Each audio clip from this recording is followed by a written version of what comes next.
370 ধারা যখন মোদী সরকার বাতিল করে তখন জনসাধারণের সামনে বলে দুটো সংবিধান, দুটো পতাকা, দুটো প্রধানমন্ত্রী 370-এ বলা আছে। তার মানে মোদী প্রধানমন্ত্রী, আবার ফারুক আবদুল্লাহ প্রধানমন্ত্রী হবে। ভারতের জাতীয় পতাকা থাকবে, আবার কাশ্মীরের পতাকাও থাকবে। লোকে বললো তাই তো। তিনি দেখিয়েছেন ইভিএমে ম্যানিপুলেশন করে যে শাসক দল যদি ইলেকশন কমিশন তার সাথে বন্দোবস্ত করে তাহলে ম্যানিপুলেশন করা সম্ভব, এবং অল্প অল্প ভোট কিছু কিছু কনস্টিটুয়েন্সি ধরে যদি করা যায় তাহলে একটা সরকার আসতে পারে, একটা সরকার পড়ে যেতে পারে। এটা যেহেতু সেমিনার নয়, এটা কর্মশালা, সেই জন্য আমি অন্য ধরনের প্রস্তুতি নিয়ে এসেছি যে আইনে কি আছে। নির্বাচন কমিশন 2023-এর পর হঠাৎ এই ধরনের কর্মকাণ্ড করছে কেন? এইটা অন্য ধরনের, অর্থাৎ এটা জেনারেল যে বক্তৃতার ঢং, তার মধ্যে প্রচুর রাজনৈতিক প্রশ্ন আছে, সব আমার পক্ষে আমি বলছি না। Half half legal, half human রাইটসের জায়গা থেকে।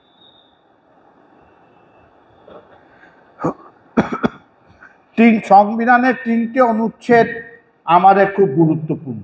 এমনি শোনা যাচ্ছে সংবিধানের 3টে অনুচ্ছেদ এই নির্বাচনকে ঘিরে খুব গুরুত্বপূর্ণ। 324, 325, 326, এই 3টে অনুচ্ছেদ আমাদের খুব ইম্পর্টেন্ট। যখন খসড়া সংবিধান হয়েছিল তখন 324-এর অনুচ্ছেদটার নাম অন্যরকম ছিল, 289, 279। সেটা যখন দুদিন ধরে আলোচনা হয়েছিল এটা কিভাবে হবে, 15ই জুন 16ই জুন 1948 সালে সংবিধান সভায় দুদিন ধরে আলোচনা হয়েছে। রাজেন্দ্র প্রসাদ স্বয়ং উপস্থিত ছিলেন প্রেসিডেন্ট হিসাবে, আম্বেদকর তো ছিলেন, অন্যান্যরা ছিল। ভোটাধিকার কি মৌলিক অধিকার? সর্দার প্যাটেলদের যে ফান্ডামেন্টাল সাব কমিটি ছিল তারা প্রথমে হ্যাঁ বলেছে, ভোটাধিকারটা একেবারে মৌলিক অধিকারের মধ্যে। পরবর্তীকালে ওই রিপোর্ট যখন জমা পড়ে, ভোটাধিকারের অধিকারটাকে সংবিধানের অন্যতম অধিকার আলাদা করে 326-এ দেয়া হলেও রাইট টু ভোট, ভোট হবে, আমি ভোটটা দিতে যাব, এটাকে বলে বিধিবদ্ধ আইনে দিয়ে দেওয়া হবে। অর্থাৎ আমার ভোটের অধিকার আছে, আমি নাগরিক মানেই আমি ভোট দিতে যেতে পারছি বুথে, একেবারেই তা না। আমি নাগরিক, আমার সমস্ত রকম কাগজপত্র আছে, আমার নাম পর্যন্ত যদি ইলেকটোরাল রোলে না থাকে তাহলে আমি ভোট দিতে পারব না। এই তফাৎটা আপনাদের প্রথমেই বুঝে নিতে হবে। নাগরিক হলেই ভোটাধিকার, আমার সাধারণ রাইট হলেও ভোট দিতে যাওয়ার সময় বুথে ওই ইলেকটোরাল রোল যে তালিকাটা আছে সেই তালিকায় আমার নাম থাকতে হবে, না হলে আমি ভোট দিতে যেতে পারব না। তখন দুজন লোক, এই ভোটাধিকারটা হবে কি করে? ভারত পাকিস্তান ভাগ হয়েছে, অসংখ্য মানুষ মারা যাচ্ছে, এদিক ওদিক হচ্ছে। তখন ঠিক হলো তাহলে একটা ইলেকশন কমিশন মতো একটা বডি হোক, সেই বডি নির্বাচনটাকে পরিচালনা করবে। আমি দুজন লোকের নাম বলবো, তাদের দূরদৃষ্টি দেখবার মতো দূরদৃষ্টি ছিল। আপনারা যদি ডিবেটটা পড়েন, এখনো 8-9 পাতা জুড়ে আছে, গায়ে কাটা দিয়ে উঠবে কি ধরনের আলোচনাটা কোন স্তরে হয়েছে। কানাডার উদাহরণ আনা হয়েছিল, আমেরিকার উদাহরণ আনা হয়েছিল, নিউজিল্যান্ডের উদাহরণ আনা হয়েছিল। সেখানে একজন অধ্যাপক, তার নাম শিববন লাল সাক্সেনা, SIBBAN লাল সাক্সেনা। তিনি প্রথম বললেন যে রাজনৈতিক শাসক দলের লোক যদি ইলেকশন কমিশনের প্রধান হয় তাহলে গেল, আমাদের গণতন্ত্রটা যেটা স্বপ্ন আমরা দেখছি সেটা গেল। আর একজন পণ্ডিত হৃদয়নাথ কুজরু, তার অসাধারণ বক্তৃতা ছিল যে election commission if headed by partyman, তাহলে গণতন্ত্রের গোড়ায় বীজ ঢালা হবে। ফলে এমন একজন ইলেকশন কমিশনে আসতে হবে যে নিরপেক্ষ হবে, মেরুদণ্ড সোজা থাকবে, শাসক দলের চাপের কাছে নতি স্বীকার করবে না। ইংরাজিটা ব্যবহার করা হয়েছিল ফুললি ইনসুলেটেড, শাসক দল থেকে সম্পূর্ণ প্রভাবমুক্ত হয়ে ইলেকশন কমিশন কাজ করবে। ওই সাক্সেনা তখন প্রপোজাল দিলেন, তাহলে সার্চ কমিটি নাম বার করুক, সেই নামগুলো নিয়ে আমরা চর্চা করব। লোকসভায়, বিধানসভায় 2/3 ভোটে যে জিতবে সেই একমাত্র ইলেকশন কমিশনার হতে পারবে। প্রপোজালটা দেখুন, লোকসভা, বিধানসভা 2/3 যে জিতবে সেই একমাত্র ইলেকশন কমিশনার হতে পারবে। তখন একটা পদ নিয়েই তর্ক ছিল, 2-3টে পদ নিয়ে তখন ভাবনা কিছু হয়নি। আম্বেদকর বললেন এটা করা খুব মুশকিল, কিন্তু আমাদের 326টা মাথায় রেখে নির্বাচন কমিশন একটা করা হোক, যাতে অ্যাডাল্ট সাফরেজ, সর্বজনীন ভোটাধিকারটা থাকুক।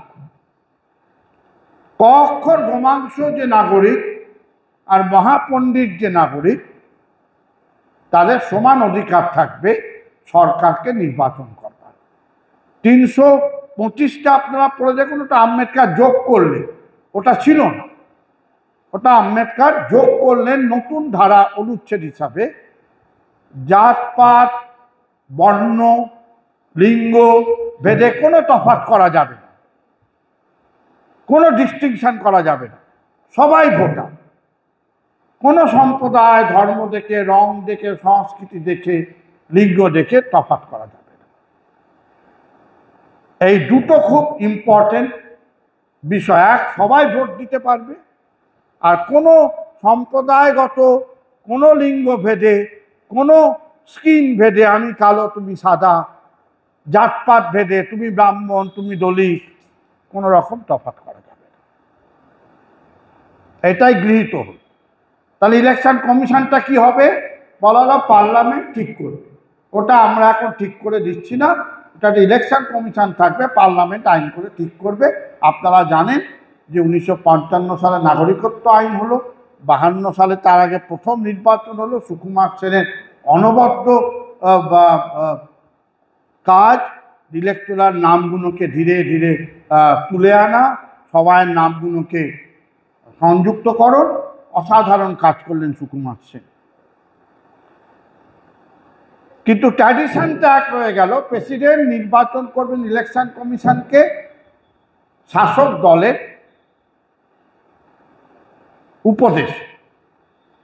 ওই একজন করে হলো, তাকে কিভাবে নির্বাচিত করা হবে সার্চ কমিটি নয়, শাসক দল যখন আছে তাদের কথা অনুসারে ভালো লোক দেখে একটা ইলেকশন কমিশন হবে। কিন্তু হলো ইতিহাসে যেটা, একমাত্র আমলা যারা, ব্যুরোক্র্যাট যারা, তাদের মধ্যে থেকে বাছাই করা শুরু হলো। এই পদ্ধতি চলছিল। TN সেশন অন্য ধরনের ব্যুরোক্র্যাট, TN সেশন এসে অন্য ধরনের T20 ব্যাট করার মতো ব্যাট করতে শুরু করলো। আপনার TN সেশনের যদি আত্মজীবনী পড়েন, টু দ্য ব্রোকেন গ্লাস, ভাঙা কাচের মধ্যে দিয়ে উনি চমৎকার আত্মজীবনী, তার মধ্যে একটা চ্যাপ্টারই হচ্ছে যেটা আজকের সময় খুব প্রাসঙ্গিক, কি করে উনি এপিক বা ভোটার কার্ডটা চালু করার কথা ভাবতেন। প্রায় 30 পাতা জুড়ে এপিক নিয়ে আলোচনা। নরসিংহ রাও প্রধানমন্ত্রী, তিনি 1 পয়সা দেবেন না বললেন। সেশন কিছুটা ব্ল্যাকমেলের ঢঙে বললেন তাহলে নির্বাচন হবে না। আপনি যদি এপিক না করতে দেন, পয়সা খরচ না করেন, তাহলে আমরা ইলেকশন করব না। আইনে কোথাও নেই, পরে আমি আসবো যে আইনে কোথাও নেই কেউ ইলেকশন বন্ধ করতে পারে। সেখানে আইন বিরোধী কথা বলেছে, কিন্তু বলেছিল নরসিংহ রাও সমস্ত প্রোটোকল ভেঙে নির্বাচন কমিশনার সেশনের সঙ্গে আলাদা দেখা করেন, প্রধানমন্ত্রীর বাসভবনে মিটিং হয়। তখন কয়েক কোটি টাকা লাগবে ভোটারের এটা করতে।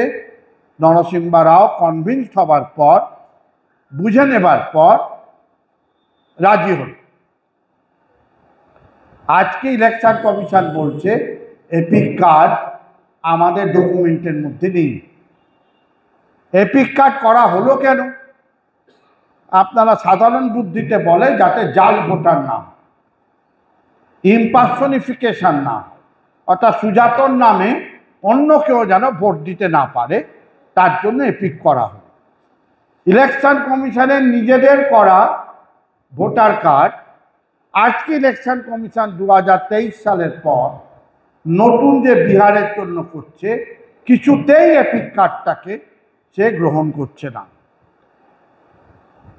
অর্থাৎ যে লড়াইটা সেশন শুরু করলেন যাতে নন সিটিজেনকেও ভোট দিতে না পারে, তার জন্য এপিক কার্ড সেটাকে বাতিল বলে প্রায় ঘোষণা করে দিয়েছেন। এখন অবধি খুব আশ্চর্যের ব্যাপার, সুপ্রিম কোর্টও তার এত অর্ডারের মধ্যেও আজকের তারিখ পর্যন্ত এপিককে তার ভোটার তালিকায় ঢোকাননি। এইভাবে ইলেকশন কমিশন চলছিল।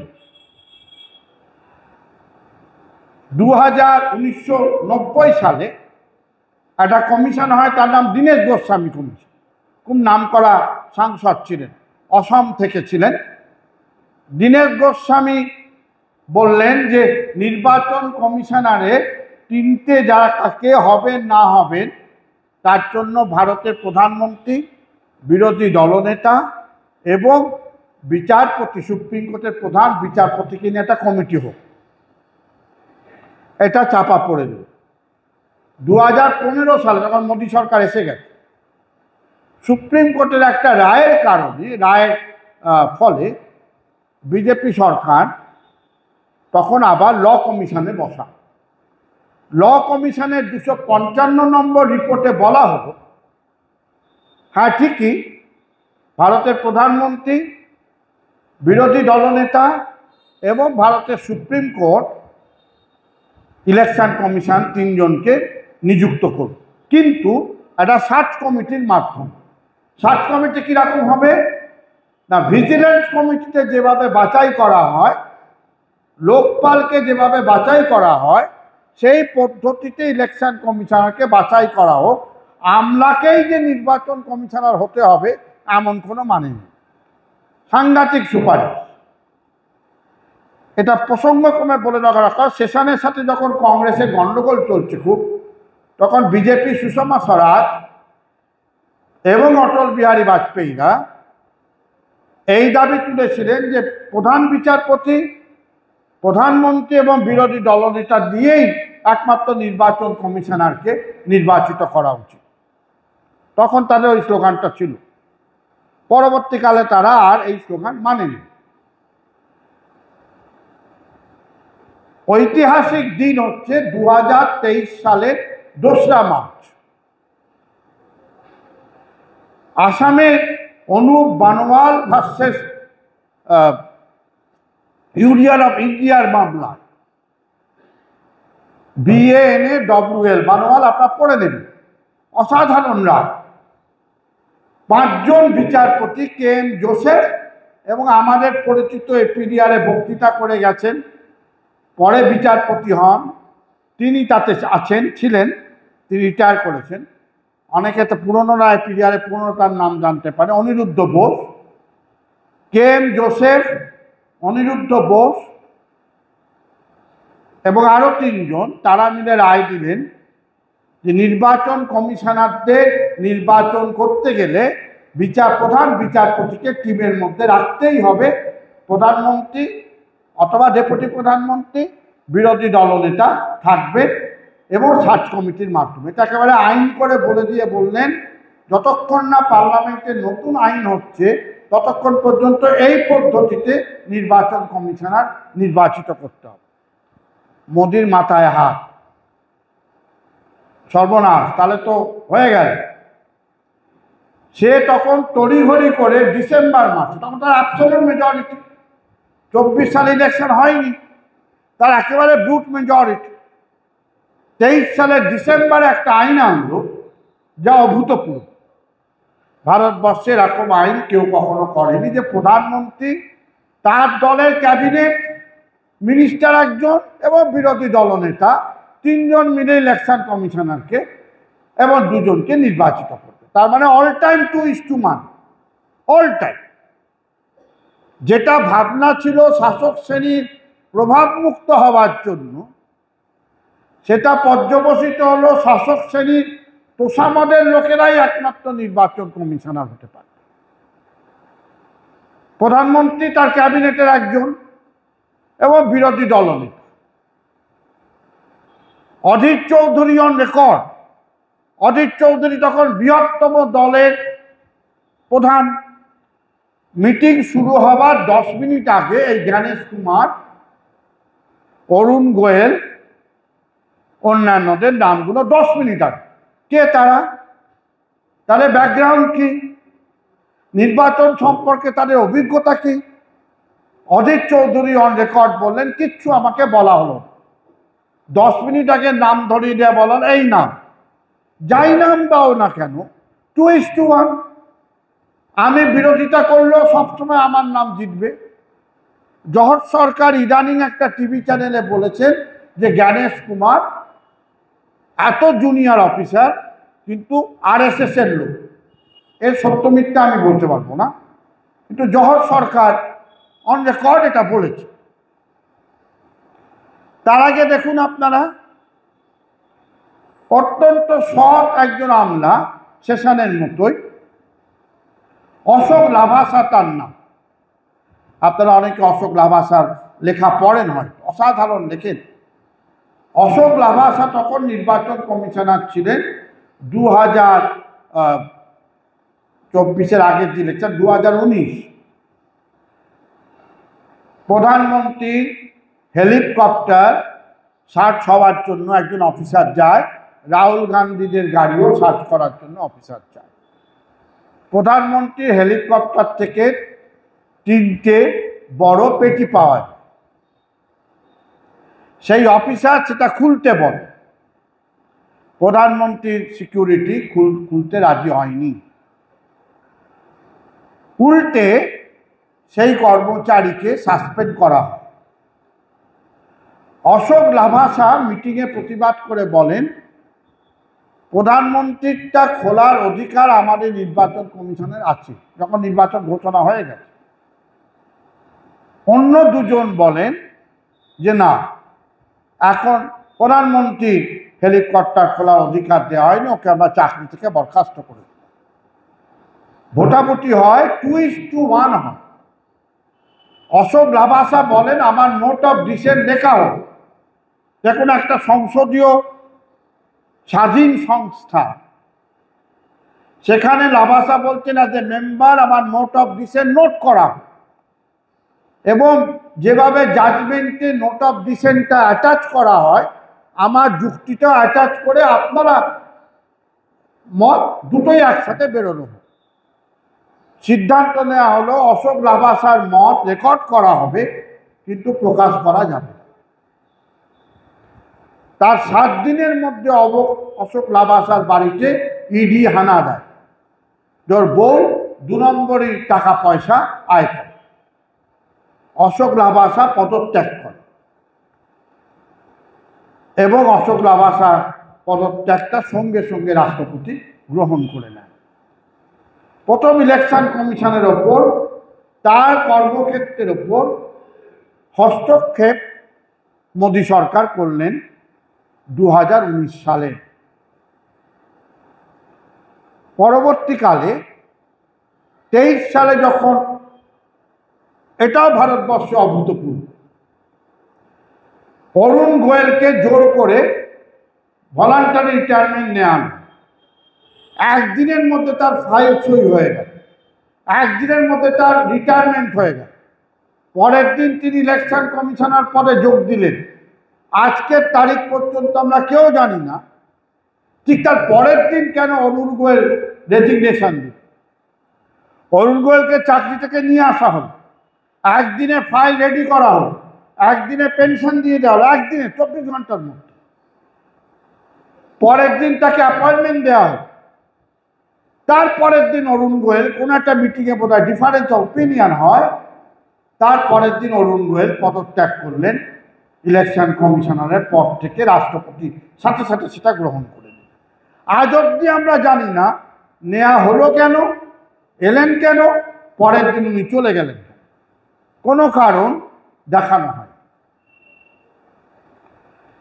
23 সালে এই জ্ঞানেশ কুমার রাও নির্বাচিত হওয়ার পরে বিহারের আগে অরুণাচল প্রদেশে নির্বাচন হলো, এসআইআর হলো না। কিছুদিন আগে মধ্যপ্রদেশে হয়েছে ইলেকশন, বিধানসভায় এসআইআর হয়নি। তারপরে প্রথম এসআইআর ওরা বলছেন বিহারে হচ্ছে। আমাদের নিবেদন, এটা সুপ্রিম কোর্টে পিটিশন জমা পড়েছে, যোগেন্দ্র যাদবরা জমা দিয়েছেন, যে এসআইআর বলে কোনো পদার্থ পুরো রাজ্য জুড়ে, ভারতবর্ষ জুড়ে হতে পারে না। এসআইআর শব্দটাই আইনে কোনো অস্তিত্ব নেই, এসআইআর শব্দের কোনো অস্তিত্ব আইনে নেই। ক ধরনের রিভিশন হতে পারে? ইলেকশনের রিভিশন হয় 3 ভাবে। এক, normal revision. 2, upgradation of electoral Rolle's. কখন হয়?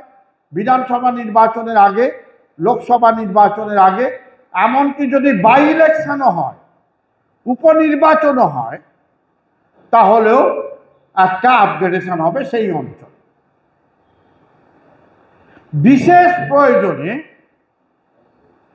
একটি মাত্র কেন্দ্রে বা তার কোনো অংশ বিশেষে বিশেষ রিভিশন হবে। এইটা আমাদের 21 নম্বর ধারায় 1951 সালের 50 সালের আইনে বলে দেওয়া আছে।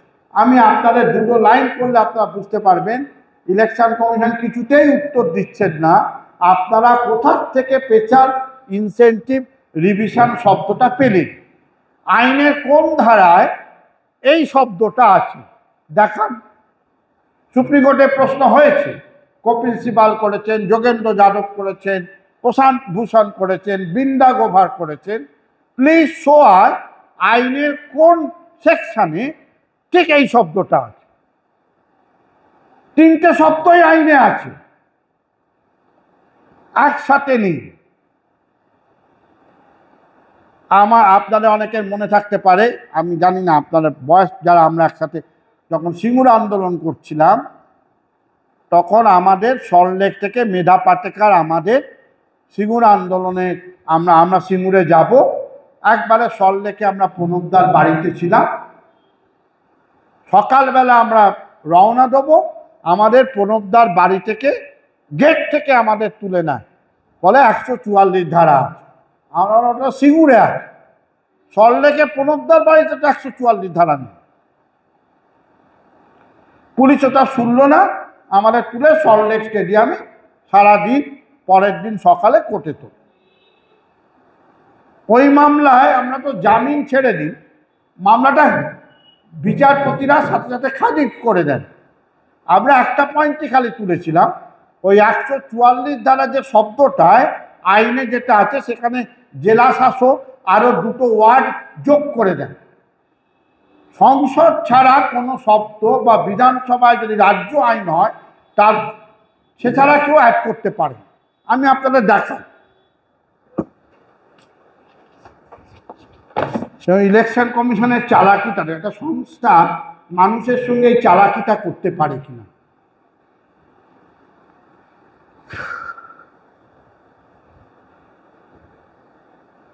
24শে জুন 2025 বিখ্যাত চিঠি বিহারের সিইওকে চিফ ইলেকটোরাল আধিকারিককে লিখছেন। I am Election Commission তরফে Deputy Secretary. I am directed to convey that the Commission has directed a special incentive revision (SIR)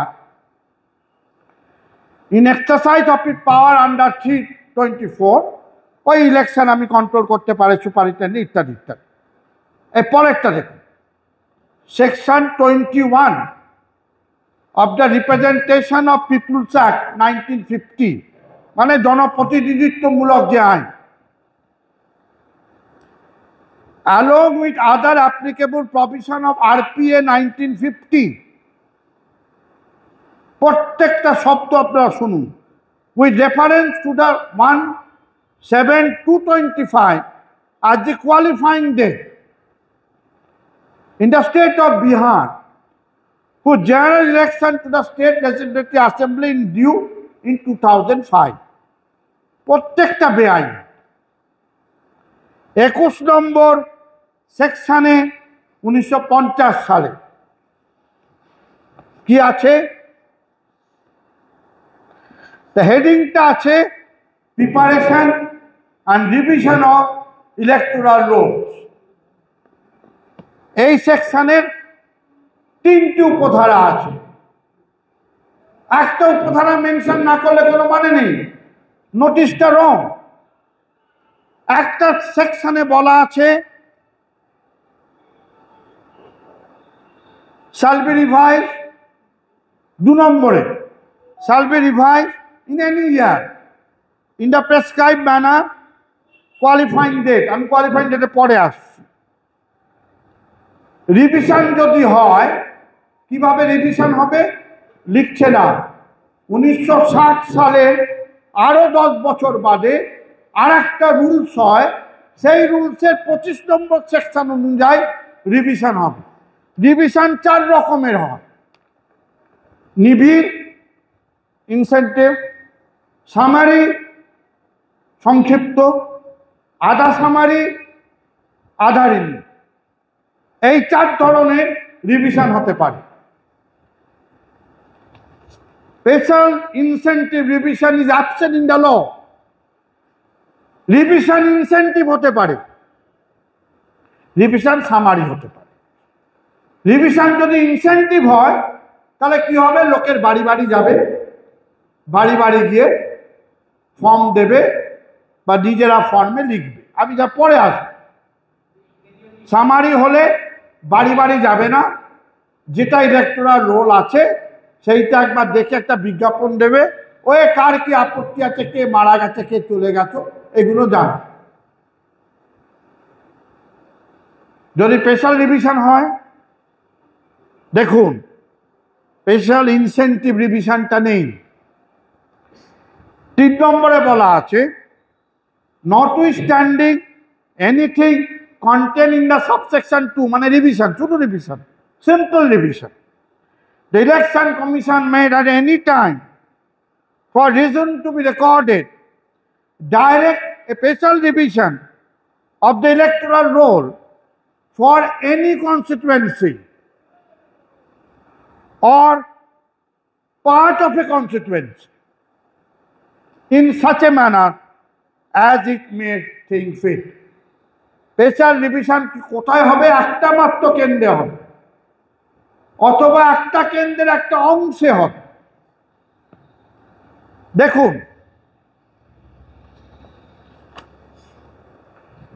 এই ওদের হ্যান্ডবুক, হ্যান্ডবুকে বলছে 7 নম্বর চ্যাপ্টারে,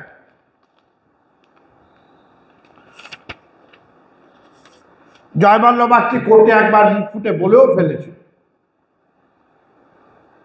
স্পেশাল রিভিশন একটা কনস্টিটুয়েন্সিতে কখন হবে,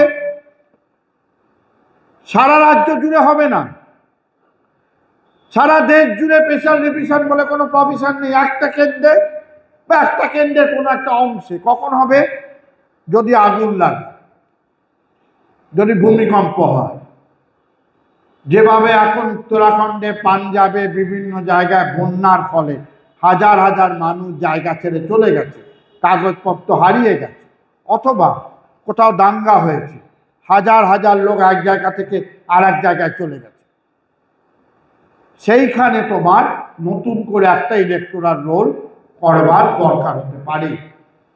তাহলে সেইখানে একমাত্র স্পেশাল রিভিশন হবে। তাহলে রিভিশনটা কোথায় হবে? রিভিশন তুমি সারা রাজ্য জুড়ে হতে পারে, রিভিশন দেশ জুড়ে হতে পারে। Special revision intensive law is silent. যেটা করলেন ইলেকশন কমিশনার, 21 নম্বরের 1 নম্বর থেকে এভরি কনস্টিটুয়েন্সি শব্দটা নিলেন,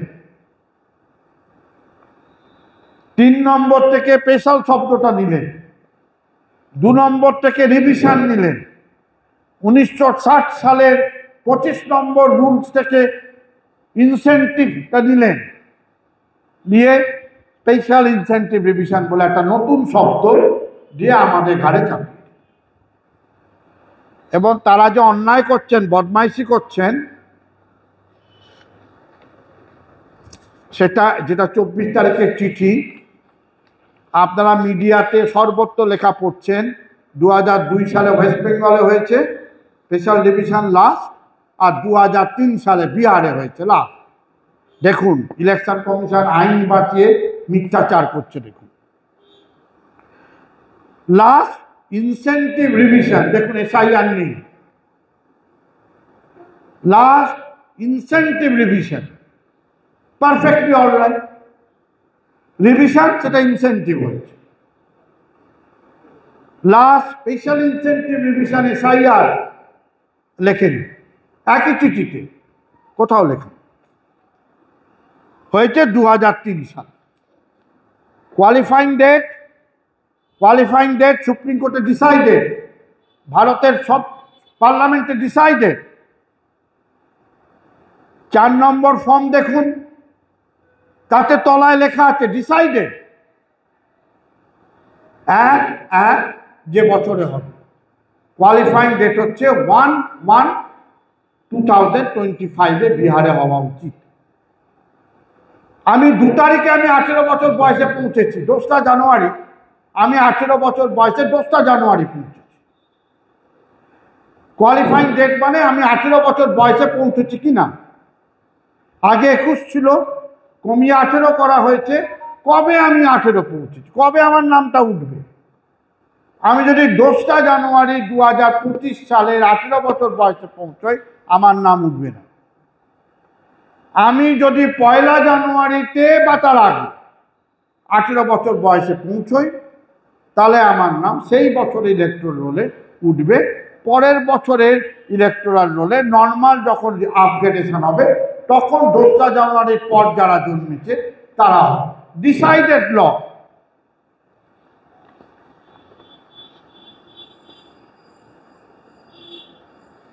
চার নম্বর ফর্ম আপনারা দেখুন, 4 নম্বর ফর্মে বলে দেয়া আছে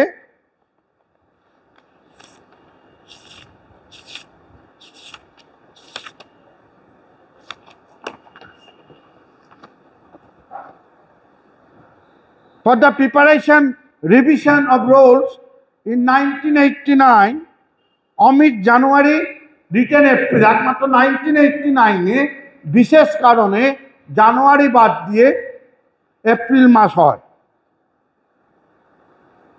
For the preparation revision of rolls in any other year Amit April written January. 4 number form যেটা আমরা ফিল আপ করি, আপনারা অনেকেই হয়তো করেছেন, তাতে তলায় এই নোটটা দেয়া আছে।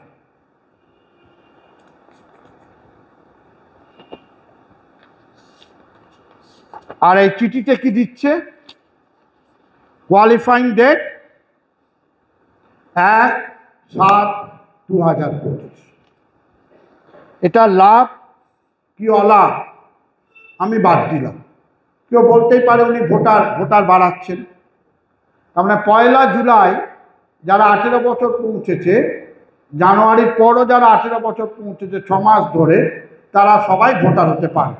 তাহলে উনি ভোটার তালিকা নাম বাড়াচ্ছেন কি কমাচ্ছেন এর থেকে বড় কথা একটা সংস্থা ডিক্লেয়ার্ড পলিসি, সেটেল পলিসি 1 জানুয়ারি সেটা বোর্ডে দিয়ে কোয়ালিফাই করছেন জুলাই মাসে। কোনো সিইও বিহারে চিঠি লিখে বললেন না এটা আপনি করতে পারেন না, আপনার order is illegal. Special revision একটা কেন্দ্রে হয়, রিভিশন সারা রাজ্য জুড়ে ভারতবর্ষ জুড়ে হতে পারে। Either you say revision intensive IR মানে বোঝা যায়, কিন্তু you can't say SIR in Bihar. বিহারের মধুবনীতে বলতে পারে, বিহারের পাটনার একটা অংশে বলতে পারে, সারা বিহারে স্পেশাল ডিভিশন ইউ ক্যানট সে। তাহলে এটা আমরা করতে পারি না, এটা ইলিগাল, নট অ্যাজ পার ল। যে লটার কথা আপনি নিজে বলছেন 21 এটা নেই। আমি আপনাদের কিউটা বোঝাতে পেরেছি কিনা, এই হচ্ছে প্রথম গন্ডগোল ওরা শুরু করলেন। দ্বিতীয় গন্ডগোল, এটা রাজনৈতিক দলের আচরণ। আসল কারণ লোককে বলে না, অন্য কারণ লোককে বলে।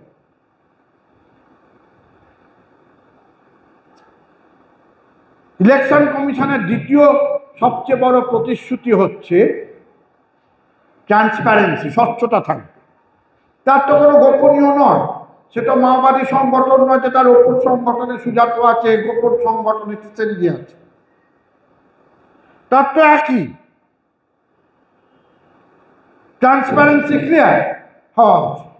দেখুন কি বদমাইশি করছে। সুপ্রিম কোর্টে তার পিটিশন হচ্ছে, পিটিশনে কত নম্বর কত পাতা জানেন?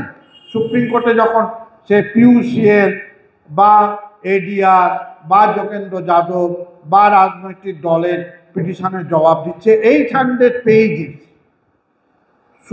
ইলেকশন কমিশনের সুপ্রিম কোর্টের পিটিশনের পেজ নাম্বার হচ্ছে টোটাল 800 পাতা, 800 পেজ।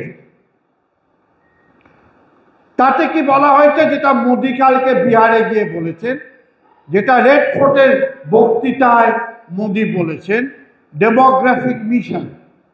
অর্থাৎ ওরা একটা ডেট ধরে নিচ্ছে। দেখুন ইলেকশন কমিশনের দ্বিতীয় বেআইনি, দেখুন একবারও বলছে না যে 2024 সালে লোকসভা ইলেকশন হল, তো সেই ভোটার তালিকাটা কি হবে? আপনি নতুন করে ভোটার তালিকা বানাচ্ছেন বেশ, কিন্তু কেন আপনি 2024 সালের ইলেকশন হয়ে গেল, 25 সালের নভেম্বরে আবার ইলেকশন হবে, আপনি আবার কেন নতুন করে ভোটার তালিকা করছেন? ইলেকশন কমিশন উত্তর দিচ্ছে 2003-এ লাস্ট হয়েছে, আবার 2025-এ হবে। মাঝখানে যে বারবার ইলেকশনাল রোল চেঞ্জ হয়েছে উল্লেখ করল না। প্রথম বদমাইশি।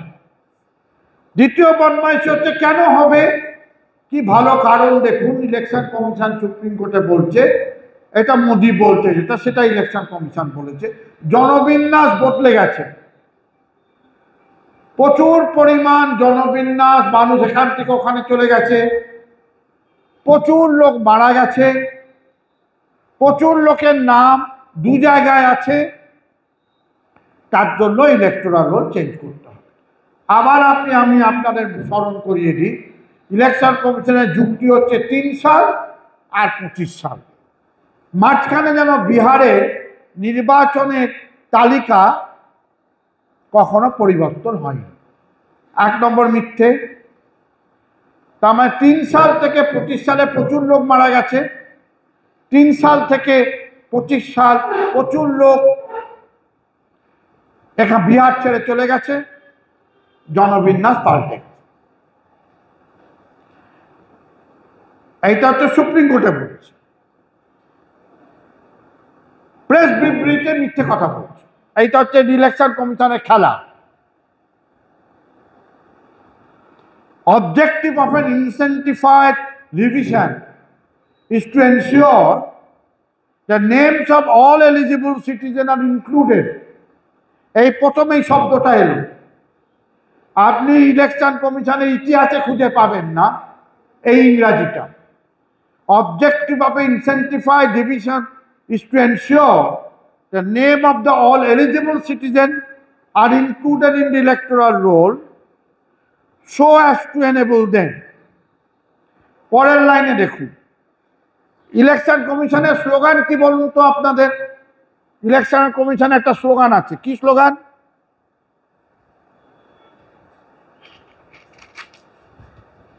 সব বই ওদের ছাপা আছে।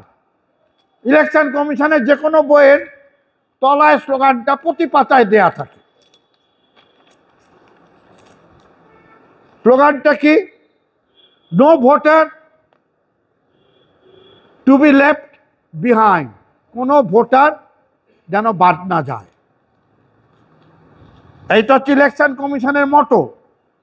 24 সালের জুন মাসে চিঠিতে লিখছে, প্রেস রিলিজ সাংবাদিকদের জানাচ্ছে, names of the all eligible citizen. তার মানে ইলেকশন কমিশন 24 সালে সিদ্ধান্ত নিচ্ছেন যে আমরা এলিজিবল সিটিজেন আর নন এলিজিবল সিটিজেন বিভাজন করে দেব। কিভাবে? কারা নন এলিজিবল? অবভিয়াসলি যারা মারা গেছে, অবভিয়াসলি যারা বিহার থেকে অন্য জায়গায় চলে গেছে, অবভিয়াসলি কে ভোটার নয় যার নাম দু জায়গায় আছে, বিহারেও আছে, কলকাতাও আছে, বিহারে এই কেন্দ্র আছে, ওই কেন্দ্রেও আছে, এই অবধি আইনসম্মত। পরের লাইনটা দেখুন,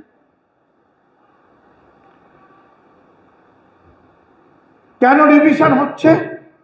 inclusion of the names of the foreign illegal immigrant, এই হচ্ছে আসল উদ্দেশ্য।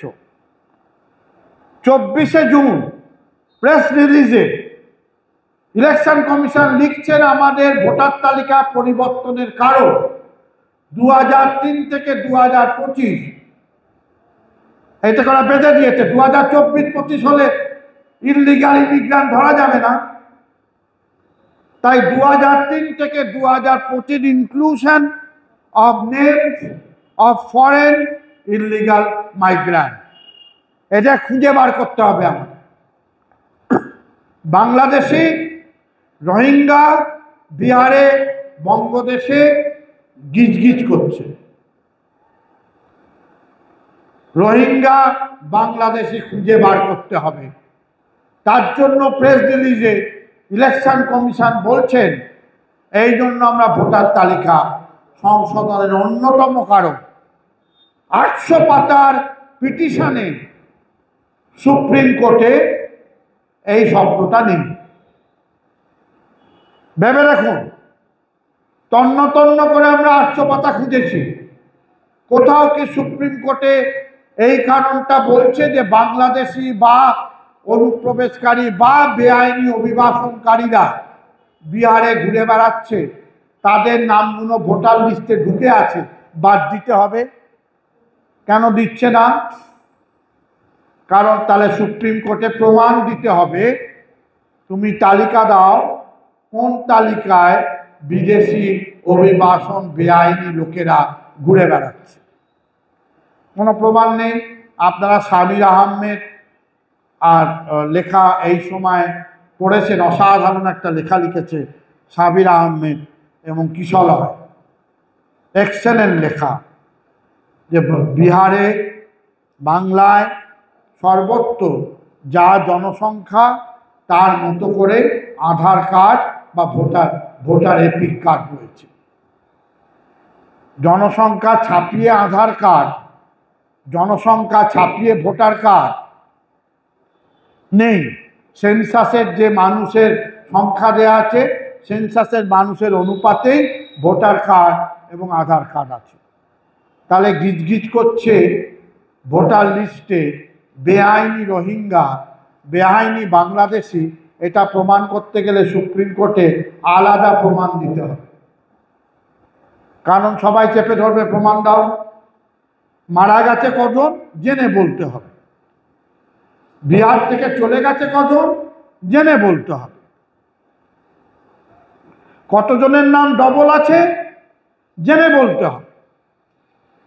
কিন্তু গিজগিজ করছে না, বেআইনি ভোটার 25 সালের পরে 25 সাল লোকসভা হয়ে গেছে, কিন্তু বেআইনি ভোটারদের নাম 2003 সালের পর থেকে গিজগিজ করছে না, তাহলে জেনে বলতে হবে, তালিকা দিতে হবে। ওর তালিকাটা নেই, তাই ওটা সুপ্রিম কোর্টে এড়িয়ে গেল। কেউ যদি বিজেপির 370 কাশ্মীরে যখন বাদ দিচ্ছে তখন একরকম কথা বলছে, 370 ধারা যখন মোদী সরকার বাতিল করে তখন জনসাধারণের সামনে বলে দুটো সংবিধান, দুটো পতাকা, দুটো প্রধানমন্ত্রী 370-এ বলা আছে। তার মানে মোদী প্রধানমন্ত্রী, আবার ফারুক আবদুল্লাহ প্রধানমন্ত্রী হবে, ভারতের জাতীয় পতাকা থাকবে, আবার কাশ্মীরের পতাকাও থাকবে। লোকে বললো তাই তো, এরকম তো কোনো সংবিধানে আর কোনো অনুচ্ছেদে তো এরকম নেই। আমরা বোঝাতে পারিনি যে 370 শুরুতে যেটা ছিল 49 সাল 50 সালের পর সংবিধানে, সেই 370 60-এর দশক থেকে ওই 1919 সাল পর্যন্ত 2019 সাল পর্যন্ত 370-এর ওই মূলটা কখনোই ছিল না। বদলাতে বদলাতে বদলাতে বদলাতে 370 প্রায় অন্য একটা অনুচ্ছেদের মতো হয়ে দাঁড়ায়। সুপ্রিম কোর্টে যখন মামলা হলো তখন মোদী সরকার লিখলো ওই 370 আর 2019 সালের 370 হুজুর এক নয়। ক্যাম্পেনে বললো দেখুন কি মারাত্মক, কতগুলো 370-এর মতো কোনো অনুচ্ছেদ ভারতবর্ষের সংবিধানে নেই, জম্মু কাশ্মীর তাই বিচ্ছিন্নতাবাদী হয়ে যাচ্ছে। সুপ্রিম কোর্টে গিয়ে বলছে না হুজুর, ওই 370-এর যা রং ছিল এখন 370-এর যা হাল, দুটো একই। তাই হুজুর, ইলেকশন কমিশন বলছে যে লোক বদল হয়েছে, জনবিন্যাস বদল হয়েছে, লোক মারা গেছে, এইটা হচ্ছে কারণ। আর প্রেস রিলিজে বলছে বিদেশি অভিবাসনকারী ইললিগালরা ঘুরে বেড়াচ্ছে, ভোটার তালিকায় তাদের নাম আছে, তাদের বাদ দিতে হবে। তার মানে 2025 সালের ভোটার তালিকাকে তুমি নিজেই চ্যালেঞ্জ করবে। আমি যে মুহূর্তে 2003-এ চলে গেলাম, আমি তারপর থেকে যা ভোটার তালিকা হয়েছে বিহারকে সব কটা চ্যালেঞ্জ করলো এই election commission, without any evidence. একটা প্রমাণ দিতে পারলো না কোথায় কোথায় বিহারে বেআইনি বাংলাদেশি বা রোহিঙ্গা গিজগিজ করছে।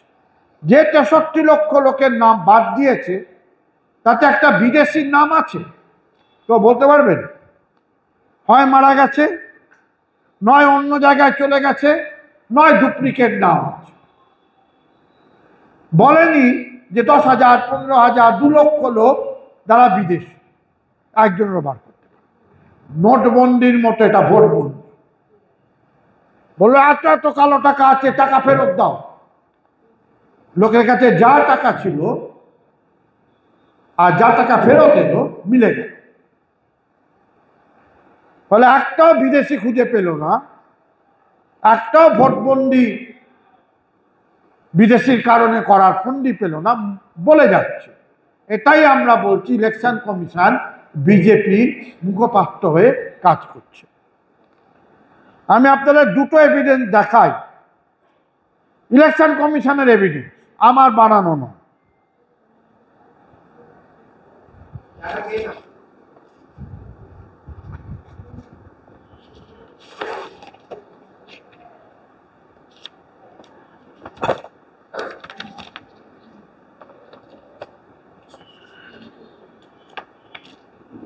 এই হ্যান্ডবুকে, ইলেকশন কমিশনের handbook for electoral registration officer, যারা নামগুলো তোলে,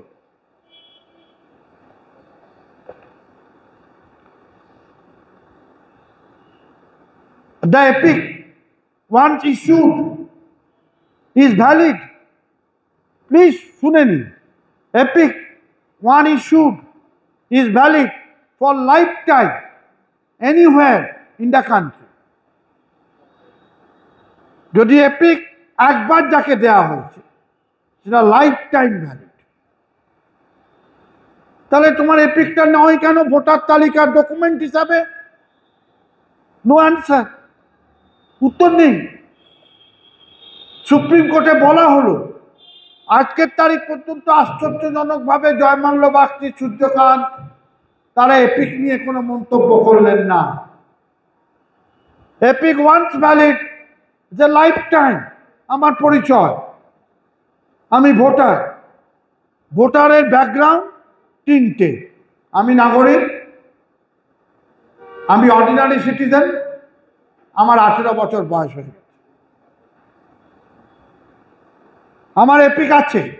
এপিক আমি চাইলেই দেবে না, আপনি যাবেন এপিক দেবে? এপিক একটা প্রসেসের মধ্যে দিয়ে আপনি এপিকটা পাচ্ছেন। সেই এপিককে এখন বলছে বাদ। ওদের হ্যান্ডবুকে বলা আছে EPIC is valid once issued, photo আছে, বলছে বাদ। রিভিশনটা কেন হচ্ছে? বাংলায় আমরা বলছি শুদ্ধিকরণের জন্য, ভোটার তালিকা শুদ্ধিকরণের জন্য। ভালো, ভোটার তালিকা শুদ্ধিকরণের জন্য আধার চলবে না, কিছুতেই আধার নিতে চাইছেন, কিছুতেই না। 12 নম্বর ডকুমেন্ট বলার পরও ইলেকশন কমিশনের আপত্তি আছে, বিজেপির অশোক উপাধ্যায়কে দিয়ে আবার চ্যালেঞ্জ করিয়েছে। ইলেকশন কমিশনের ওয়েবসাইটে এখনো জল করছে, আপনার যে কেউ খুঁজে নেবেন।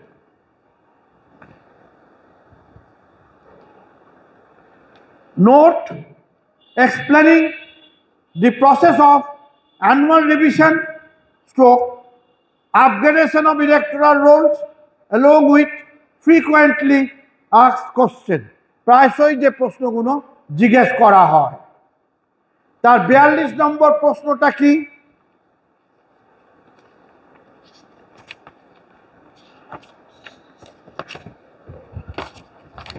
এই ইলেকশন কমিশনকে আমরা বলছি ফ্রড অন কনস্টিটিউশন, এই কারণ ফ্রড, জালিয়াতি করছে। প্রশ্ন, is it mandatory to provide Aadhaar card details of the applicant in the field provided in the form for registration? বলছে no, it is purely voluntary field and non-submission of details shall not be a ground for rejection of application by the electoral registration officer. আমার আধার নেই। APDR এক সময় ভারতের নাগরিক অধিকার সংগঠনগুলো এক সময় আধার কার্ড যখন চালু হতে যায় তখন তার বিরোধিতা করেছিল। বিরোধিতার কারণ অন্য ছিল, এইটা সংক্রান্ত না, অন্য কারণে বিরোধিতা করেছে। সুপ্রিম কোর্টে মামলা দায়ের করেছে আধার বাতিল করার। সুপ্রিম কোর্ট আধার বাতিল করেনি, প্রাসঙ্গিক নয়, কিন্তু আমরা আধারের বাতিলের করতেছি। ইলেকশন কমিশন তো তা ছিল না। ইলেকশন কমিশন বলছে আধারটা এসেন্সিয়াল না, ভলান্টারি। বেশ, পরের লাইনটা পড়ুন। আবার আমি বলছি এসআইআর হোক, শুধু রিভিশন হোক, এটা করা হচ্ছে শুদ্ধিকরণের জন্য, ভোটার তালিকা ঠিক করার জন্য, তাই তো? দেখুন লাইনটা দেখুন। মাধব বসু,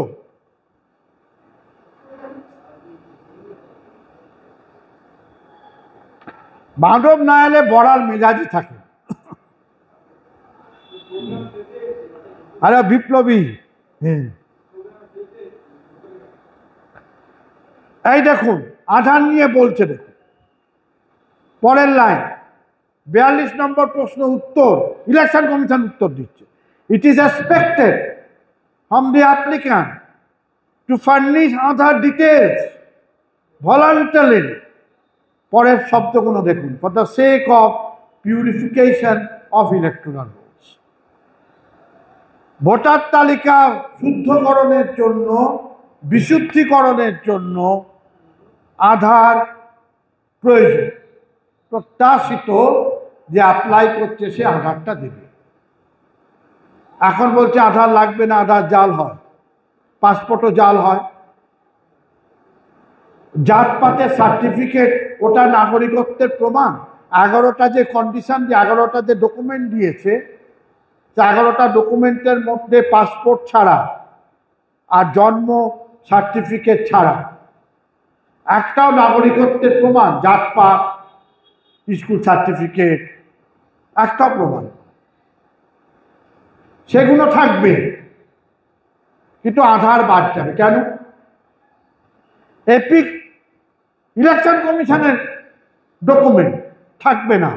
কেন? ওটা আছে সকল।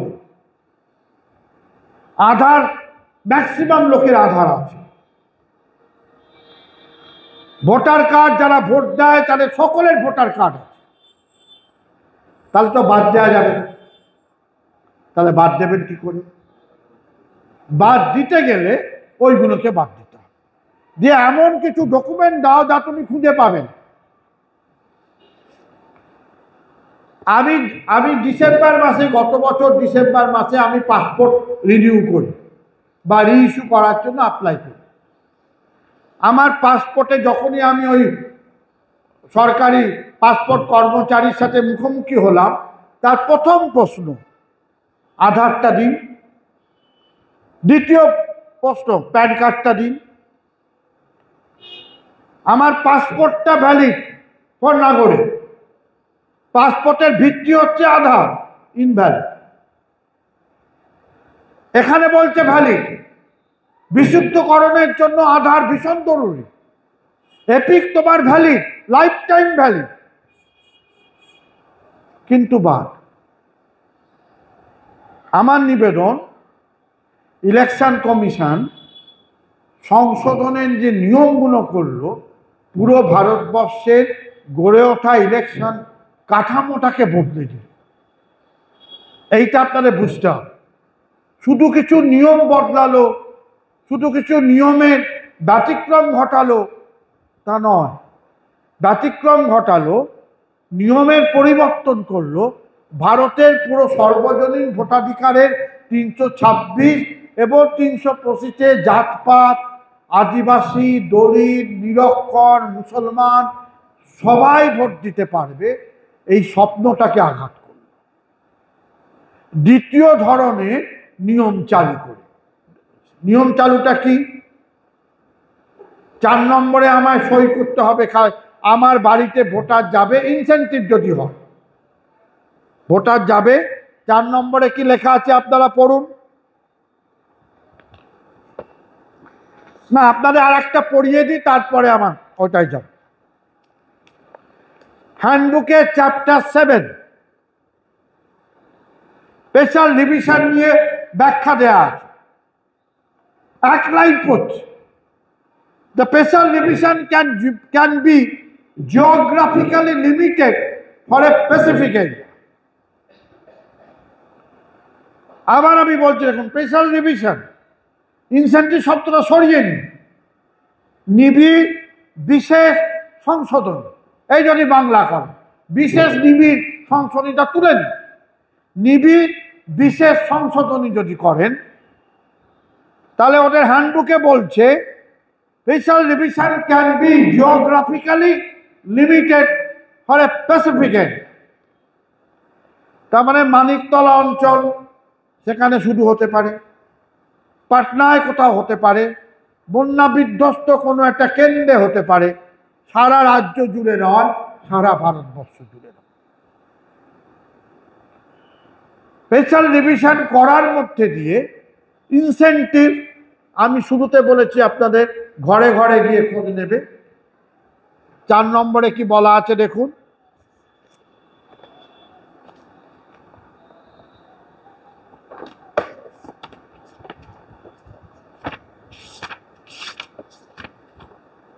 আমি আপনারা শক্ত লাগছে কিনা বুঝতে পারছি না, যাই হোক আমি আমার মতো করে বলে দিচ্ছি।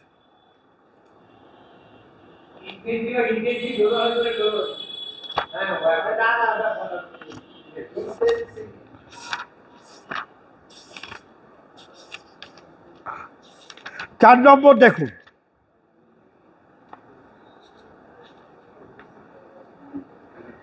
কমিশন চিঠি পাঠাবে আপনাকে, কমিশন আপনাকে চিঠি পাঠাবে। 4 নম্বর ফর্মের নামটা কি? Letter of request. অমুক বাড়ির অকুপ্যান্টকে বলবে, dear sir madam, the preparation of electoral roll for the assembly constituency in which you are deciding has been taken in hand. ওটা নির্বাচনটা হবে, সেই জন্য ইলেকটোরাল রোলটা প্রস্তুতি আমরা নিচ্ছি। It will greatly facilitate my work if you kindly complete the statement below after reading the attached instruction and hand it over to my assistant who will call for it. তাতে একটা statement দেওয়া আছে, বাড়ির প্রধান বলে দেবে আমার বাড়িতে 10 জন লোক আছে, 8 জন মহিলা আছে, 18 বছর হয়ে গেছে, তাদের নামগুলো দেবে, সই করে দেবে, ব্যাস ফর্ম ফিল আপ শেষ। এই ফর্মটা সে ফিল আপ করবে, সে নিয়ে যাবে।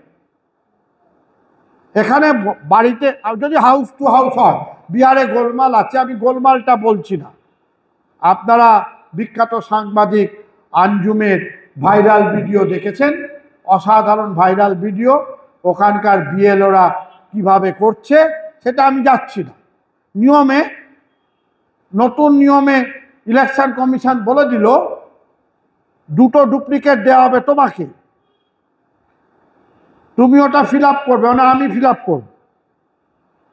একটা ডুপ্লিকেট তুমি রাখবে, একটা কপি তুমি রাখবে, আর একটা তোমাকে ওই ইলেকট্রাল অফিসারের বিএলওকেও যাবে, তার হাতে দিয়ে দেবে। সঙ্গে 11টা ডকুমেন্ট বলে দিলাম, এই 11টা ডকুমেন্টের একটা ডকুমেন্ট সঙ্গে দেবে।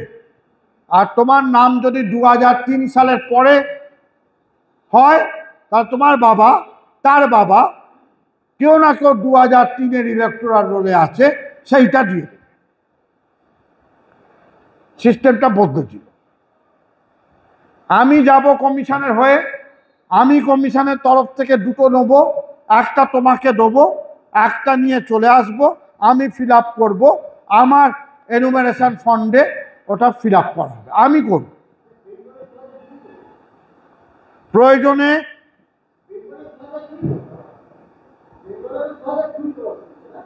বিহারে 3 স্পেশাল রিভিশন নয়, বেঙ্গল শুধু রিভিশন।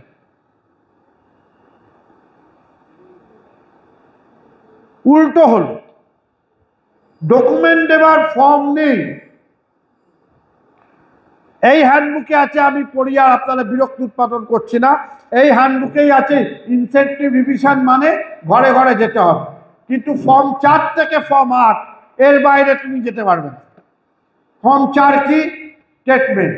ফর্ম 6 কি? আমি প্রথম আমার নামটা তুলছি, তখন আমি ফিল আপ করছি। তাতে কি লেখা আছে দেখুন, ফর্ম 6টা দারুণ ইন্টারেস্টিং।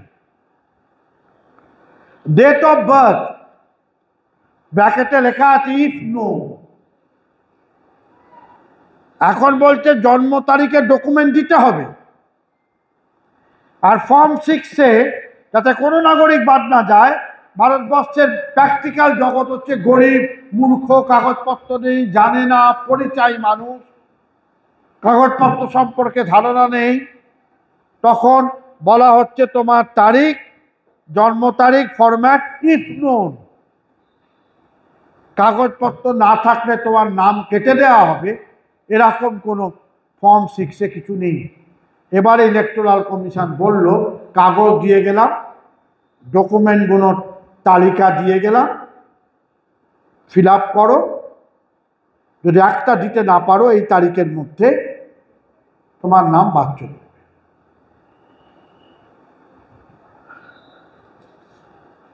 2023 সালের ইলেকটোরাল ম্যানুয়াল 2023, তাতে 11 নম্বর প্যারাগ্রাফে আছে 2% যদি বেশি লোক ফর্ম ফিল আপটা ইনকমপ্লিট রাখে, তাহলে ক্রস ভেরিফিকেশন হবে। বিহারে 1 মাসের মধ্যে এত লক্ষ লোকের নাম বাদ গেছে, ক্রস ভেরিফিকেশন হয়েছে। ভারতবর্ষের অ্যাজ অফ আইন নাম বাদ দেওয়াটা দুরূহতম কাজ। এটার ভালো দিক আছে, মন্দ দিক আছে, কিন্তু নাম বাদ দেওয়াটা দুরূহতম কাজ। ডেথ সার্টিফিকেট না হলে ডেথ নাম বাদ যাবে না। সুপ্রিম কোর্টের ইন্দ্রজিৎ বড়ুয়া মামলায় বলে দেওয়া হচ্ছে ডেথ কিনা ডেথ সার্টিফিকেটটা জোগাড় করতে হবে, নাহলে নামটা থাকবে, রেকর্ড থাকবে, মারা গেছে বলে আমরা জানি, রেকর্ডটুকু থাকবে, নামটি ডিলিট করা যাবে না। কমিশন বলছে তুমি নাগরিক কিনা প্রমাণ দাও। সুপ্রিম কোর্টের লালবাবু হুসেন মামলা, এটা সবাই বলছে, আপনার নোট করে রাখুন। আসামে প্রথমে হয় 1994 সালে, 1995 সালে লালবাবু হুসেন মামলায় সুপ্রিম কোর্টের 5 জন বিচারপতি বলেন কমিশনের নাগরিকত্ব যাচাই করার কোনো অধিকার নেই। দে ক্যানট, তারা কখনো নাগরিকত্ব দাবি করার, আমি নাগরিক কি নাগরিক নন, এই যাচাই করার অধিকার ইলেকশন কমিশনের নয়। মনে রাখুন, জয়মাল্য বাগচির সঙ্গে যিনি প্রথম দিনের বিচারপতি ছিলেন, সূর্যকান্ত প্রথম দিনের বিচারপতি ছিলেন না। জয়মাল্য বাগচির সঙ্গে প্রথম দিনের বিচারপতি কে ছিলেন? মানে সুধাংশু ধুলিয়া। উনি তার 3 দিন বাদে রিটায়ার করেন। সুধাংশু ধুলিয়ার যদি আপনার হিজাবের ওপর হিজাবের ওপর জাজমেন্ট পড়েন, এত ভালো জাজমেন্ট ভারতবর্ষের কোনো বিচারপতি লিখতে পারেন আমাদের ধারণা নেই। কি অসাধারণ পাণ্ডিত্যপূর্ণ, অসাধারণ হিজাবের ওপর তার রায়। সুধাংশু ধুলিয়া প্রথম দিন প্রথম ঘন্টায় হরিশ দ্বিবেদীকে বলেন ইলেকশন কমিশন নির্বাচনে ইলেকটোরাল রোল ঠিক করতে গিয়ে কে নাগরিক নয় এটা যাচাই করছে। আপনি এই লাইনে আর্গুমেন্ট করবেন তো আমরা করতে পারি, বলো নান অফ ইউর বিজনেস। কে নাগরিক নয় ইলেকশন কমিশন বিচার করার কোনো অধিকার নেই, নান অফ ইউর বিজনেস। এই ইংরাজি শব্দটা ওপেন সুপ্রিম কোর্টে সুধাংশু ধুলিয়া বল, নান অফ ইউর বিজনেস, তোমার কোনো অধিকারই নেই। ধরে নিতে হবে নাম আছে সুজাত নাগরিক। নরেন্দ্র মোদীর RTI করে যেটা বেরিয়েছে, নরেন্দ্র মোদীর সম্পর্কে বলা হয়েছে নরেন্দ্র মোদী জন্মসূত্রে ভারতীয়, তার কোনো আলাদা কোনো কাগজ নেই। সকলের ক্ষেত্রে তাই। আমরা জন্মসূত্রে নাগরিক, আমাদের আলাদা কোনো কাগজ নেই। ভারতবর্ষ জুড়ে নাগরিকত্বের জন্য পাসপোর্ট ছাড়া কোনো অফিসিয়াল ডকুমেন্ট সকলে বকলতে লাগিয়ে ঘুরে বেড়াবে, এরকম কোনো ডকুমেন্ট নেই, আজ অব্দি নেই। মতুয়ারা দাবি করেছে, আজ অব্দি নেই সকলের জন্য।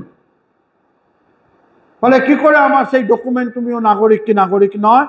প্রিজাম্পশন অফ সিটিজেন, ভোটার তালিকা প্রিজাম্পশন অফ কারেক্টনেস।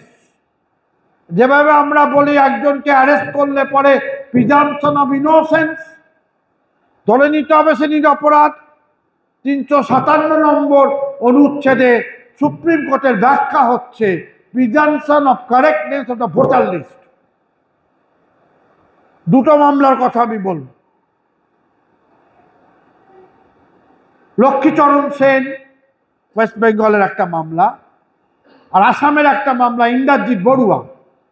দুটো মামলায় সুপ্রিম কোর্ট বলেছে যদি ইলেকটোরাল রোল ডিফেক্টিভ হয়, যদি ইলেকটোরাল রোলে ইললিগাল নাম থাকে, ভোট হয়ে যাবার পর যদি সেটা বেরোয়, তাহলে নির্বাচন বাতিল হবে না, নির্বাচন ভ্যালিড।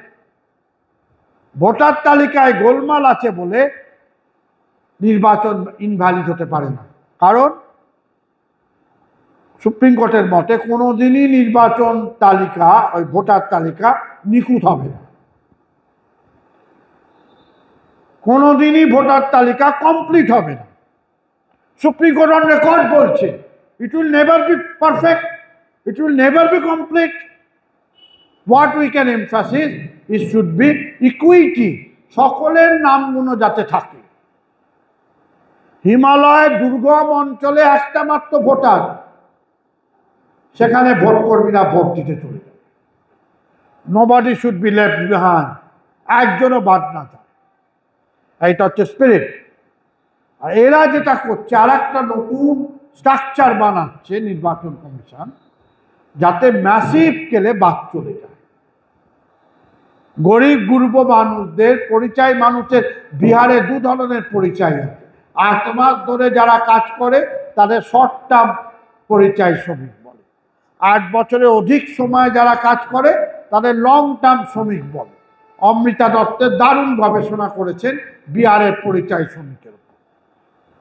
অমৃতা দত্তের গবেষণা বলছে যারা 8 মাস যায় তাদেরও কাগজপত্র ওই আধার এবং এপিক দিয়ে তারা বেঁচে আছে অন্য প্রদেশে। অন্য সব কাগজ, লেখাপড়ার কাগজ, স্কুলের সার্টিফিকেট, জাতপাতের সার্টিফিকেট, রেসিডেন্সিয়াল পঞ্চায়েতের সার্টিফিকেট, এসব নেই। তারা বেঁচে আছে হয় আধারে, ওই যেখানে 100 দিনের কাজ করতে যায়, বা অন্য কোনো নয়, এপিক কার্ডে। এই দুটো কার্ডে তারা বেঁচে আছে ভারতবর্ষে। এই দুটোই তাদের পরিচয় এবং বকলমে এটাই তারা ভারতীয় নাগরিকদের কার্যত পরিচয়।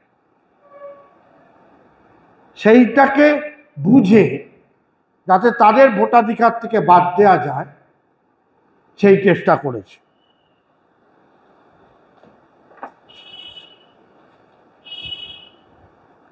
একটা বিখ্যাত গবেষণা হয়েছে, ইকোনমিক পলিটিক্যাল উইকলিতে বেরিয়েছে। এর ফলে সাফারার কারা, সবচেয়ে বেশি সাফারার সংখ্যালঘু সম্প্রদায়। তার মধ্যে সাফারার কারা, সবচেয়ে বেশি সাফারার হচ্ছে মহিলারা। আসামে ডিভোটারেও দেখা গেছে মহিলারা বিপুল পরিমাণে ক্ষতিগ্রস্ত। বাপের বাড়ি ছিল, এই বাড়িতে চলে এসছে, বন্যা হয়েছে ব্রহ্মপুত্রের, কোনো কাগজপত্র তাদের নেই। বিহারে কতবার কত ধরনের ঘটনা ঘটে যাদের কাছে ওই ধরনের কাগজপত্র নেই। ফ্রন্টিয়ারের, এই ফ্রন্টিয়ার একটা অসাধারণ সংখ্যা আছে।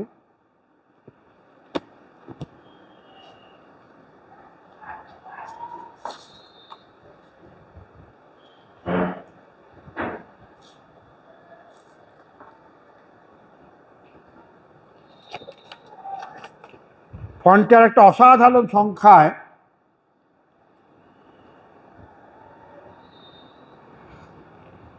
2025 সালের 10ই আগস্ট থেকে 16ই আগস্ট সংখ্যায় ফ্রন্টিয়ার লিখছে বিহারে how many people have 11 documents. কতজনের এই 11টা যে ডকুমেন্টের কথা বলা হচ্ছে, কতজনের সেই ডকুমেন্টটা আছে।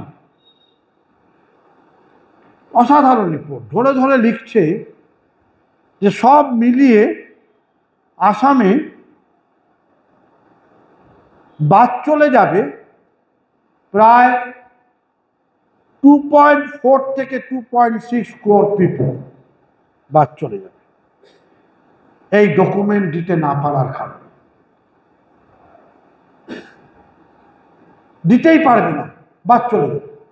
যদি এটা চ্যালেঞ্জ না হয়, এই 11টা ডকুমেন্টই দিতে হবে, না হলে নাম বাদ চলে যাবে। এটা যদি চ্যালেঞ্জ না হয় তাহলে আরো কত লোকের নাম ভারতবর্ষ জুড়ে বাদ দিতে থাকে। কারা? গরিবতম মানুষেরা। মধ্যবিত্তের ড্রাইভিং লাইসেন্স, মধ্যবিত্তের পাসপোর্ট, মধ্যবিত্তের এদিক ওদিক কাগজ বেরিয়ে যাবে, মার খাবে গরিবতম মানুষ। আর একটা গবেষণার কথা না বললে আমার, অসাধারণ গবেষণা।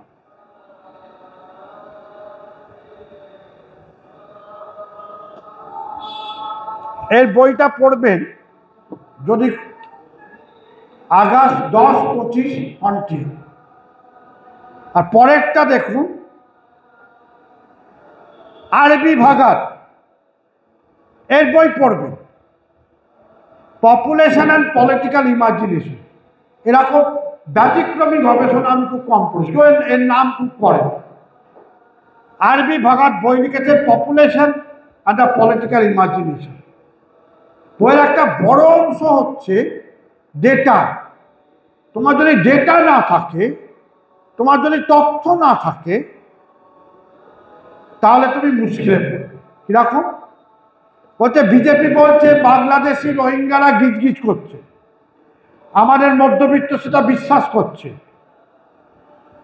মোটামুটিভাবে মেন স্ট্রিম মিডিয়া ওইটা প্রচার করছে যে আমাদের ভারতবর্ষে বা বিশেষ করে এইসব জোনে সীমান্ত অঞ্চলে বাংলাদেশি রোহিঙ্গারা গিজগিজ করছে। আমি সাবির আহমেদের লেখার কথা আপনার একটু আগে বলেছি।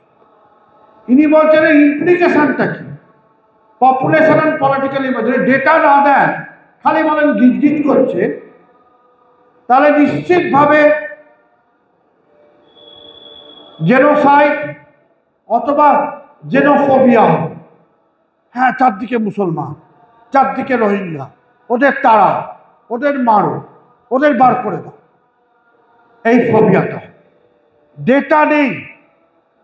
বারবার পার্লামেন্টে প্রশ্ন করা হয়েছে কত বাংলাদেশি, পার্লামেন্ট বলছে আমার কাছে কোনো তথ্য নেই। কত রোহিঙ্গা, বলছে আমার কাছে কোনো তথ্য নেই। কিন্তু ক্যাম্পেইন করছে, গিজগিজ করছে সমস্ত বাংলাদেশি। প্রধানমন্ত্রী কালকেও পশ্চিমবাংলায় সেনাবাহিনী মিটিংয়ের পর বলেছেন ডেমোগ্রাফি মিশন হচ্ছে বিদেশি তারা।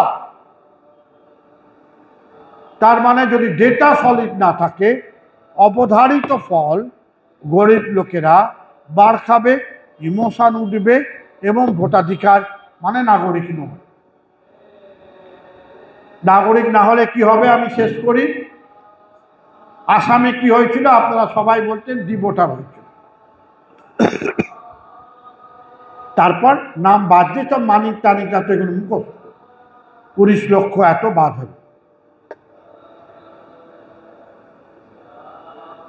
ওটাতে ফরেন ট্রাইব্যুনালের ভূমিকা ছিল, সরকারের ভূমিকা ছিল। তখনও ইলেকশন কমিশন ডিভোটারকে সেই বছর ভোট দিতে অনুমতি দিয়েছে। এখানে বদলে গেছে খেলা। ইলেকশন কমিশনই প্রধান ভূমিকায় নাগরিকদের নামগুলোকে বাদ দেবে। গেমটা বদলে গেছে। বিজেপির সময় বিজেপি, ফরেন ট্রাইব্যুনাল, অগপ, রাজ্য সরকার সব মিলকর এটা করেছে এবং সুপ্রিম কোর্টের রঞ্জন গগৈয়ের ভূমিকা ছিল। তখনও election commission D voter is a voter এই স্টেটমেন্ট দিয়েছিলেন।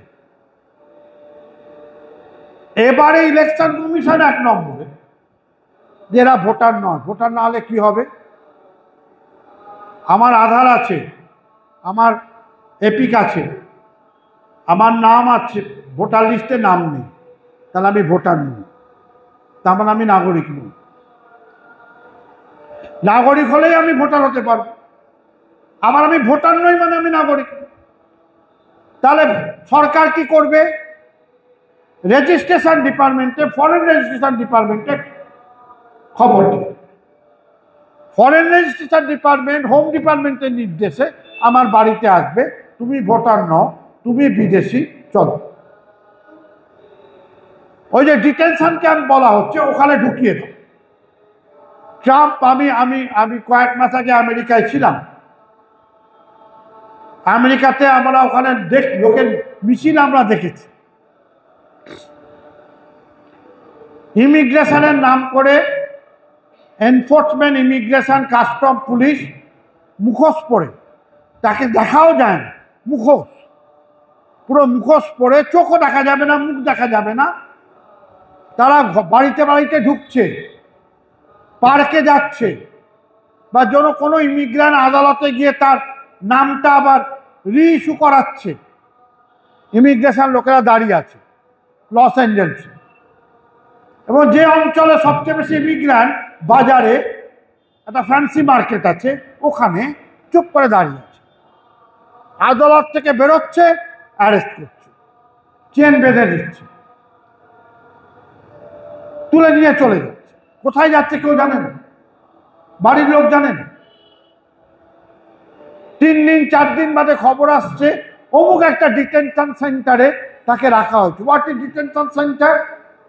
কোনো একটা পরিত্যক্ত বাড়ি, কোনো একটা সিনেমা হল, কোনো একটা অ্যাবান্ডান এয়ারপোর্টের কোনো একটা লাউঞ্জ, সেখানে জলের কোনো ব্যবস্থা নেই, প্রাত্যহিক নিরসনের কোনো সুবিধা নেই, ব্রেকফাস্ট নেই, আলো নেই, কিছু নেই, একটা বেড অথবা বেড নেই, সারাদিনে একবার খাবার, 6 দিন 7 দিন 8 দিন কোর্টে তুলছে না। তারপর বাড়ির লোক খোঁজ করে করে বার করছে, তারপর বলছে তোমাকে পাঠিয়ে দেওয়া হবে। তুমি কোথার থেকে এসছো? তাহলে এল সালভাডোরের একটা জেলখানা আছে, সেকট নাম, সিইসিওটি, ওটা স্প্যানিশ নাম, বিভৎস জেলখানা, ওখানে পাঠিয়ে দিচ্ছে, রাওয়ান্ডায় পাঠিয়ে দিচ্ছে, সুদানে পাঠিয়ে দিচ্ছে, নতুন একটা দ্বীপপুঞ্জ ফিলিপাইন্সে পানাও, তার 15% বাজেটের 15% আমেরিকা দেয়, ওইখানে একটা ডিটেনশন সেন্টার খুলে দিচ্ছে, যে তোমার তাড়িয়ে দিচ্ছি, ও নিজের দেশে ফেরত গেলে মার খাবে, আচ্ছা তাহলে পানাউতে চলে যাও, আচ্ছা তাহলে সুদানে চলে যাও, আচ্ছা তাহলে তুমি রাওয়ান্ডায় চলে যাও, এখন নতুন একটা করেছে এস্তোয়ানিতে চলে যাও, আফ্রিকার একটা ছোট দেশ, সেখানে চলে যাও বলে বিমানে করে নিয়ে কোমরে দড়ি বেঁধে নিয়ে চলে যাচ্ছে। তার মাঝখানে ডিটেনশন ক্যাম্প ধরছে, চলে যাচ্ছে, কেউ আর পার্কে বেরোচ্ছে না। আমাদের দেখা সন্ধ্যেবেলা লস অ্যাঞ্জেলসে রাস্তা শুনশান, আমেরিকায় সন্ধ্যেবেলা রাস্তা শুনশান, কোনো কাগজ আছে, ভ্যালিড কাগজ আছে, কিন্তু ইমিগ্র্যান্ট ভয় বেরোচ্ছে না, ব্রাউন কালার দেখলেই চ্যালেঞ্জ করছে। তিনি ভেনেজুয়েলার হতে পারেন, তিনি এল সালভাডোরের হতে পারেন, এবং রিপাবলিকান ডোনাল্ড ট্রাম্পরা যে অঞ্চলে আফ্রিকানরা বেশি, সেখানে বলছে তোমার কুকুর ওরা কেড়ে নেবে। আমেরিকায় সবাই প্রায় কুকুর পোষে, বলে কুকুর কেড়ে নেবে, কুকুর খেয়ে নেবে, কাঁচা কুকুর খেয়ে নেবে, ফলে আফ্রিকানদের ওখান থেকে তুলে নিয়ে চলে যাচ্ছে। এই পরিস্থিতিতে এসআইআর প্রথম কথা বেআইনি, সুপ্রিম কোর্ট কিছু কিছু রিলিফ দিয়েছে, আপনারা জানেন, আমি তার মধ্যে যাচ্ছি।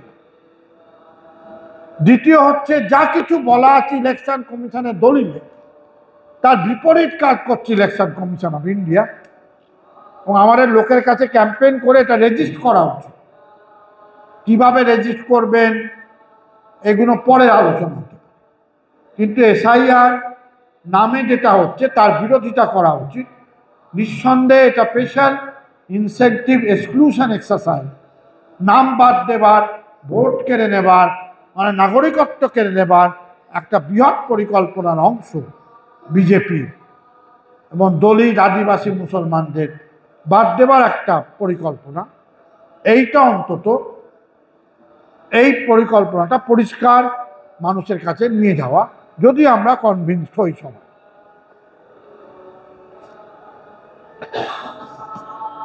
লাস্ট এই ভদ্রলোক একটা রিপোর্ট লিখেছিলেন 2023 সাল, এর লেখা ম্যাগাজিন থেকে কেড়ে বাদ দিয়ে দেওয়া, এর চাকরি চলে যায়। এই ভদ্রলোক একটা লেখা লিখেছিলেন, democratic backsliding in the world largest democracy, যে 2019 সালে কিভাবে ইলেকশন ম্যানিপুলেশন হয়েছিল অসাধারণভাবে, পুরো কোনো পলিটিক্যাল নেই, তার একাডেমি। এই লেখাটা প্রথমে বেরোয়,